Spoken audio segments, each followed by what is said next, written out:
حبيبي حبيبي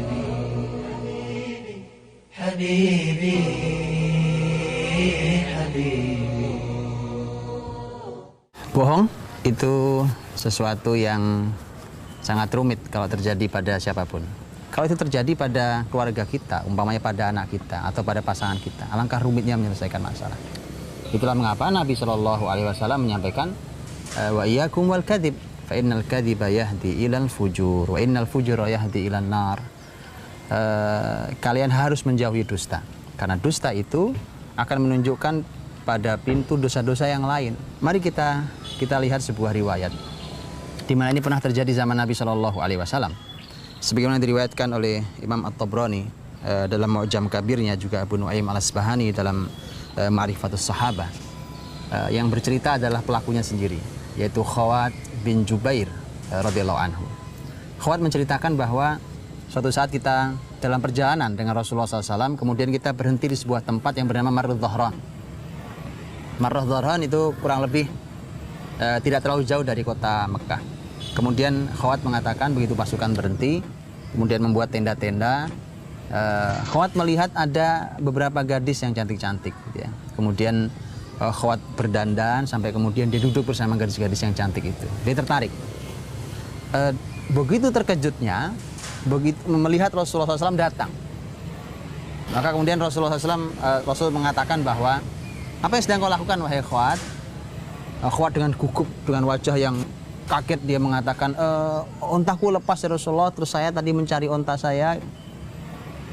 Siapapun, tidak usah Rasulullah SAW, kita saja membaca kisah itu, kita akan tahu Khawat bohong, Khawat dusta. Apa hubungannya antara onta yang lepas dengan dia duduk bersama para gadis itu? Nabi tahu bahwa Khawat dusta. Dari Marrud Dhahran sampai ke Madinah, pulang ke kota Madinah, perjalanan cukup jauh, itu masih ratusan kilometer. Setiap Nabi berpapasan wajah dengan Khawat, Nabi bertanya, gimana kabar untamu? Ya, kemudian begitu berpisah, ketemu lagi Nabi, gimana kabar untamu yang lepas? Tentu semakin ditanya semakin gugup, dan Nabi tahu pasti Nabi tahu. Sehingga suatu saat ketika Khawat melihat masjid kosong, kemudian dia masuk ke masjid, sholat 2 rakaat. Saat dia sholat 2 rakaat, Nabi SAW keluar dari rumahnya, kemudian Nabi masuk ke masjid. Sehingga kemudian Khawat memperlama sholatnya.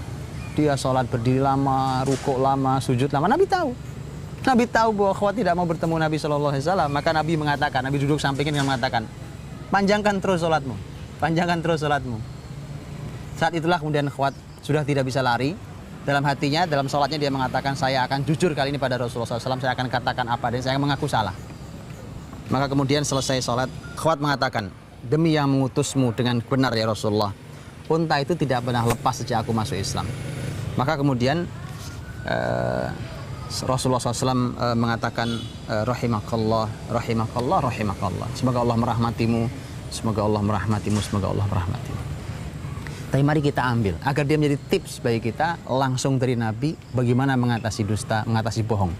Yang pertama adalah, pilihlah orang yang mempunyai wibawa di hadapan pelaku bohong. Karena kalau yang mau menyelesaikan masalah adalah orang yang juga biasa berbohong, mustahil dia mau menyelesaikan bohong dalam dirinya.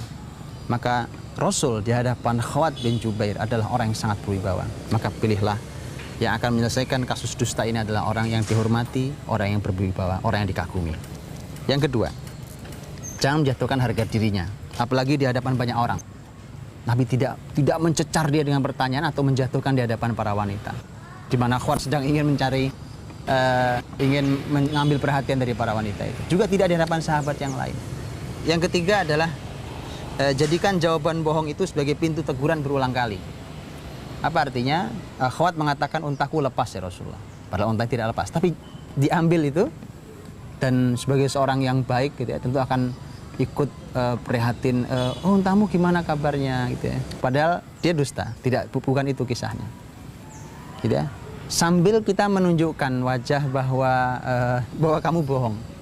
Gitu ya. Mungkin dia menjawabnya, oh saya tadi dari rumah teman gitu. Oh ya, temannya gimana kabarnya? Semakin ditanya dia akan berbohong terus. Pasti Khawat pun berbohong terus. Gitu ya.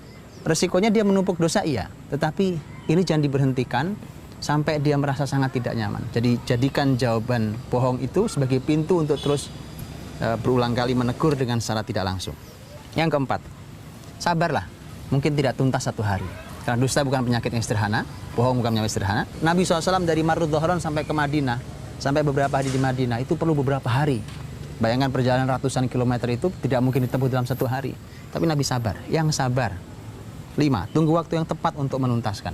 Kalau Khawat sudah merasa kesalahannya besar kepada Nabi, kemudian dalam keadaan saat itu di masjid, sedang sholat, itu tempat, waktu yang pas untuk menyelesaikan. Jangan dalam keadaan dia sedang marah, dalam keadaan dia sedang lelah umpamanya. Cari waktu yang sangat tepat. 6. Tunjukkan jaminan kenyamanan kalau dia mau mengaku. Nabi SAW tidak ada mengancam. Ya, tidak ada kalimat, kalau tidak mengaku kamu saya begini kan. Tidak mau mengaku dia. Atau awas kalau sampai kamu ketahuan, gitu ya, nanti akan saya begini-begini. Tidak mau mengaku. Nabi SAW tidak melakukan ancaman apapun. Nabi SAW memberikan kenyamanan. Kalau memang mau mengaku, mengaku. Yang ketujuh, kalau dia sudah mengaku, tidak usah dibahas lagi. Selesai. Nabi SAW ketika Khawat mengatakannya Rasulullah unta itu tidak pernah lepas, apa kata Nabi? Semoga Allah merahmatimu, semoga Allah merahmatimu, semoga Allah merahmatimu. Dah tidak dibahas lagi, mengapa kamu kemarin dusta sama saya, mengapa kamu mengatakan unta lepas padahal itu bohong. Dah tidak ada. Bukankah tujuan kita adalah ingin menyelesaikan dusta dia?